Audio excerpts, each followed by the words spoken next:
Isang mapagpalang umaga mga kagulong at ngayong araw. Second toast to mga Barata Birds natin na mahihinang nilalang. Niready na natin sila. And then, nandito tayo sa labas mga kagulong para abangan si Toldang. Sumasabay lang naman tayo kay Toldang. And then, bibili na rin kami ng patoka. Dire-diretso. Tagal at dumating din si Toldang. A few moments later. At yun na nga mga kagulong, nakarating na tayo sa ating pagtautosan at nirelease ko na nga yung mga ibon nang wala nang pagdadalawang isip. Muntik nang masagasaan yung isa natin isang ibon dyan mga kagulong kasi tatanga-tanga tayo. Hindi man lang natin naisip na nasa tabing daan pala tayo. Buti na lang mga kagulong, di sila disgrasya. A few moments later. So pauwi na nga tayo mga kagulong kasi di na natin binidyo yung pagpunta namin sa bilihan ng mga patoka. Nagmamadali rin kasi kami mga kagulong at marami rin tao. A few moments later.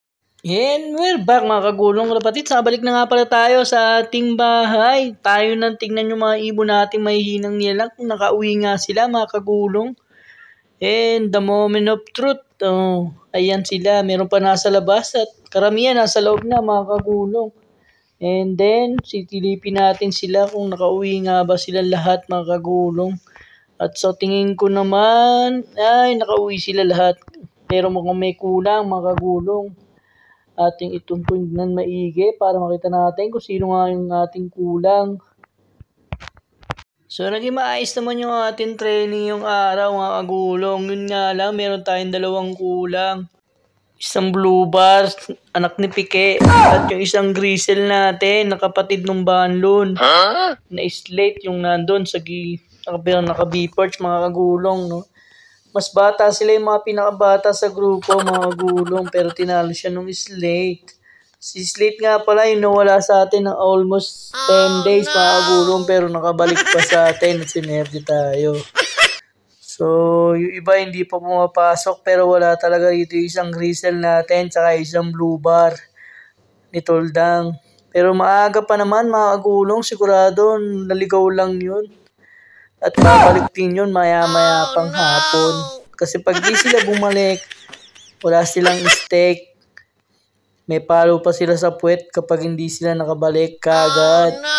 So kailangan nilang umuwi at lalabang pa sila sa karera at sa ating derby mga kagulong. So nagpakain na nga ako mga kagulong para magsipasukan sila at ma-check natin kung dalawa nga lang ba yung kulang natin. At sa kabutihan palad nga, dadalawa yung kulang natin. Yung nga yung si Banlon, tsaka yung si Blue Bar ni Toldang. Pero maaga naman at alam kong babalik yun at medyo malapit lang ang ating pinagtos. Kabilang barangay lang mga kagulong. Magana naman silang kumain kahit medyo stress sila gawa ng second toast lang nila mga kagulong. At hindi pa sila sanay sa training box at nagsisiksikan sila at nagpapatong-patong. Kahit maluwag naman yung kabilang parte. So, ganun talaga. Pag unang toss, pangalawang toss, di pa sila nasanay sa training box, mga kagulong.